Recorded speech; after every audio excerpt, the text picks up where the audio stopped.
মেয়ের সাথে অন্যায় এ আমরা সহ্য করবো না। লেওরা আমরা এদের বিয়ে দিয়ে তারপরে এখান থেকে যাবো। মশাই আপনি এত সুদান কেন? আপনারাই যদি সব করবেন তাহলে কি আমি এখানে পুঙা মারাইতে আইছি? বাড়া আমি হলাম এই গ্রামের প্রধান, তো আপনারা একটু তো সম্মান দিবেন নাকি? আমার কাজটা আমারে বুঝতে দেন, না হলে বলে দেন আমি বাড়ি যাই নাকি। না না প্রধান মশাই আপনি রাগ করবেন না। নে ল্যাংচা তুই প্রধান মশাইকে সবকিছু খুলে বল।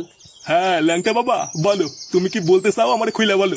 দেখুন প্রধান মশাই, আমি কাল তার আগের দিন রাত্রেবেলায় ক্লাব থেকে বাড়ি আসছিলাম। তারপরে আমি দেখলাম ওই মাগিটা রাস্তায় দাঁড়িয়ে আছে। আমাকে ডেকে বললো আমি তোমার বাচ্চার মা হতে চলেছি। হায় হায় হায় হায়, এ তো মহা অন্যায়। তারপর কি হয়েছে খুলে কও। তারপরে আর কি, ওই শুনে আমি দৌড়ে বাড়ি চলে আসি। প্রথমে তো আমি ভেবেছিলাম কোনো পাগল হবে হয়তো।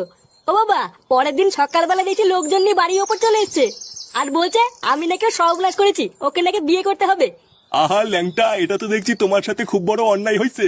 কিন্তু এত লোক থাকতে ওই মেয়েটা তোমারই কেন দোষ দিল? তুমি লেওরা নিশ্চয়ই কিছু করছো, না হলে তো এমন বলবে না। দেখুন প্রধান মশাই আমাদের অনেক শত্রু আছে বুঝলেন তো। লেওরা আমার মনে হয় কোনো শত্রুই ল্যাংচাকে ফাঁসানোর জন্য এই মাগিটাকে পাঠিয়েছে। দেখো পল্টু, তোমরা লেওরা কোথায় কি গাড় মারায় বেড়াইছো সেটা তো আমার জানার দরকার নাই, তাই না?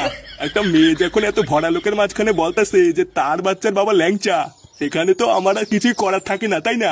করার থাকে না মানে? লেওরা তাহলে আপনি কি বাঁচিতে এসেছেন এখানে? বোধার বার আমি মরে যাবো, তাও এই মাগিটাকে বিয়ে করবো না।